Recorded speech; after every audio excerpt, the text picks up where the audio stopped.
అమరావతి మండలం వైకుంఠపురానికి చెందిన 17 ఏళ్ల దివ్యాంగుడు నందూరి దేవా శుక్రవారం పుష్కర్ ఘాట్ వద్ద నదిలో పడి గల్లంతయ్యాడు.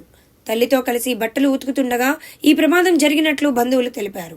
గ్రామస్తులు, రెవెన్యూ అధికారులు, పోలీసులు గాలింపు చర్యలు చేపట్టారు. మరిన్ని వివరాలు తెలియాల్సి ఉంది.